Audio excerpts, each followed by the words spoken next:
Hello, my beautiful friend.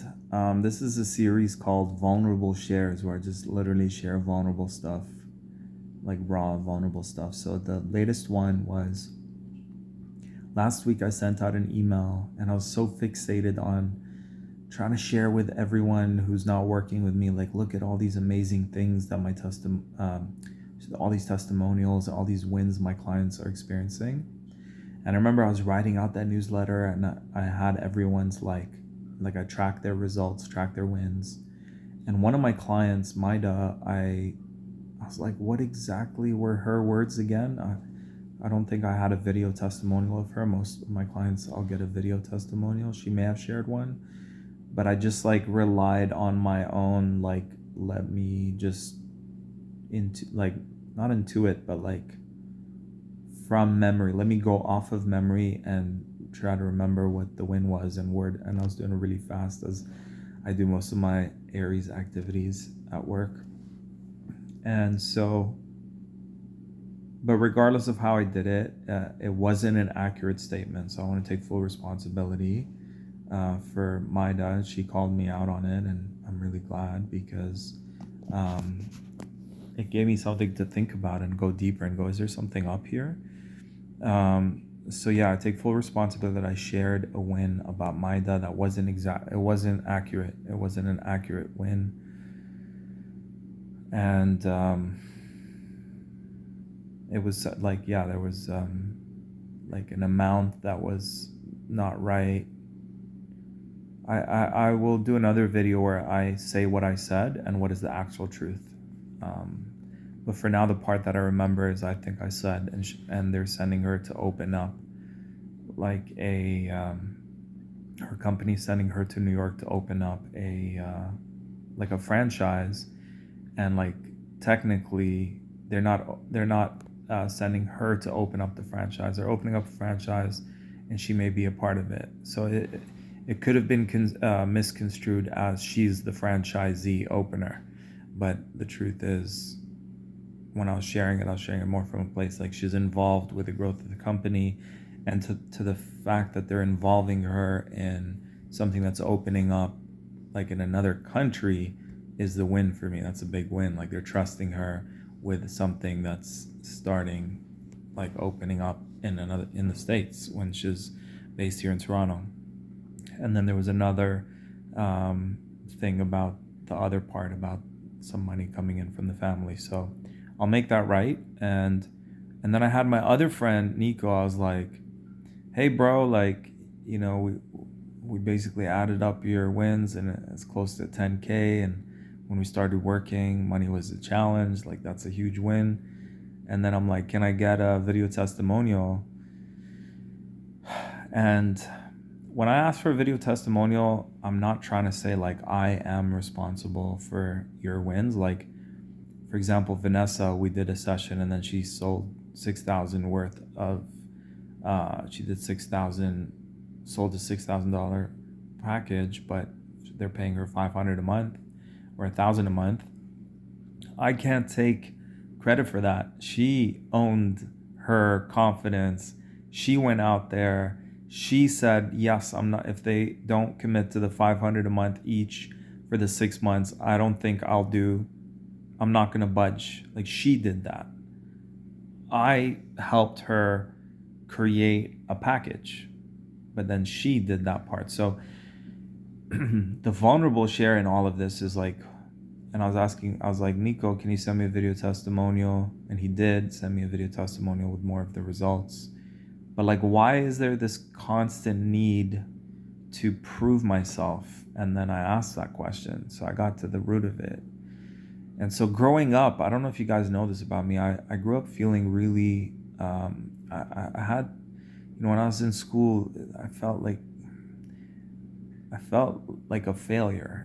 Teachers, my peers would make fun of my grades, and calling me. I was called stupid almost every day. Stupid, in a derogatory, not in a funny way, not in a playful way, in a derogatory, insulting way. You are an idiot, and that was pretty consistent. And It was connected to my grades in school. It was connected to the fact that I couldn't focus in school. It was connected to the fact that I wasn't, doing good with my grades. I was getting the lowest grades. And just like my empath side just gets overwhelmed and I just shut down. And so that also can be like interpreted from their perspective as like I'm slower in those moments. I'm just like I'm empathically tapping out. I'm like checking out. It's like overwhelming. I want to leave my body. And that would happen almost every day.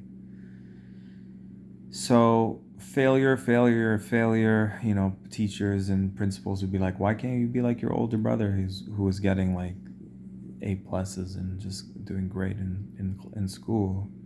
So there's the comparison wound, there's the feeling like a failure wound. So when I tuned in, I'm like, why is it so important to have such a high track record? I realized it stems from this trauma, feeling like a failure, because when I discovered my healing practice and I did my first like free session with a client and she gave me the best feedback ever, I was like, I'm good at something, finally. At age 25, finally feeling I'm good at something, or 27. Like imagine feeling like stupid and a failure your whole life, and then finally at age 27 you find something you're good at. And so I stuck with it, and it's almost like based on all the trauma of feeling lesser than, feeling stupid, feeling like an idiot, feeling like a failure. Now, as long as I am succeeding in my business, I don't have to feel like a failure. But it then became almost like a codependency on my clients to do well in order for me to feel like a success. And maybe that's what the big drive in my being, like why people get these amazing results. It's based on that trauma. And, the bigger the why, the bigger the transformations. Like the person who's going to win in a competition is the one who has the most why. The biggest why will win. So why do I win is my why, and the trauma behind it is so intense. It's not like a casual, I could do a casual session with someone and they could either have something or not. I'm like, no, I have to be number one based on all those traumas. And by number one, I just mean I am desiring, my intention was to have the best sessions we can humanly offer to humanity. Like, how can we create an experience for someone that will lead to the most amount of breakthroughs and transformations? Sometimes it's not all about that. I'm learning. I worked with a client today and she was like, Tarek, I want to be able to process gracefully. So I have to admit, this infinity healing, although it's powerful and potent, when I do some investigations of the wounding, like, that's the story behind it. That's part of it. So the beauty is, if someone wants the results fast, there's nothing more powerful, because it's source God energy. And then, the warning of it is, it's so powerful. You may need some time and a few days to recuperate. And I heard that from a client I worked with today. I heard that from another client who signed up to work with us, that all her stuff came up, and she, after so and the other day I was with a friend and I played one of my infinity healing rap songs and all the stuff came out. So it's the universe reminding me how potent this stuff is. And just because I've acclimated to this infinity healing, because infinity healing is allowing source God universe to do infinite things for you. Like, let that sink in. That's so many things. So I'm doing the work now to remind myself I'm a success just because I am. I'm a success whether my clients do good or not. I'm a success with or without my career. I'm a success with or without money. I'm a success with or without clients.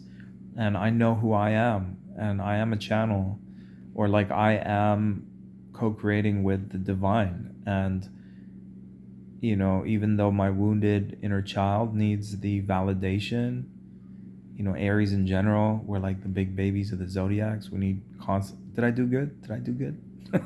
it's like a little baby looking at It's parents being like, "Did I do good? Yeah, you did good. All right, great."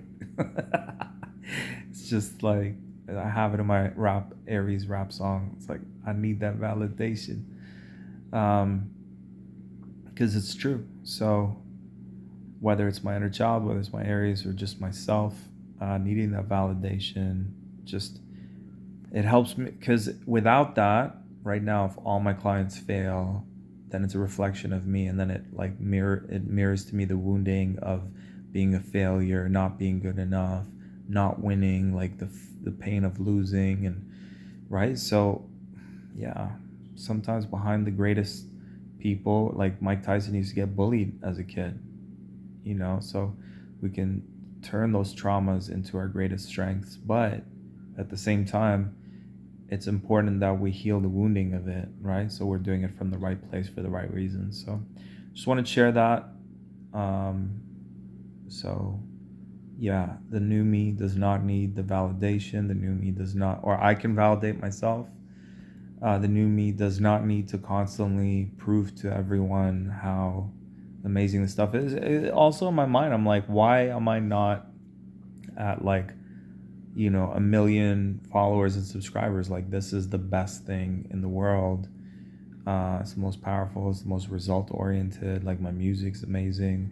So a part of me is like, well, if I have, you know, 40, if I have like 30 people, 30,000 people following me, why does that not translate to listens on Spotify, or views on YouTube, or, sales when I do a promotion? So part of me is like, I'm like screaming it to the world, like, this is what we're celebrating. This is what we're doing over here the last 30 days. Check out all these amazing things that have been happening. And if you're wanting more amazing things in your life, then, here's a little nudge. And so maybe a part of me also is just like, we're responsible to celebrate our wins. We're responsible to remind the world of what we're here to offer, because there's so much distraction, so many options. So that's the healthy part. But the part that is, for me to work on is, where is it coming from? Why do I feel so? I could continue doing the same exact things, but coming from a place of wholeness, of empowerment, of like, I'm complete on my own. I'm just laying down on this couch because I'm exhausted and it's a full moon. So I'm just recuperating between my sessions. I love you guys. Keep shining, keep thriving, and just put in the comments, can you relate? And how do you reassure your inner child that it is good enough? And how do we know when we're doing things that we're doing them, from the heart and soul, and not from wounding, and what to do to shift out of that? I love you guys.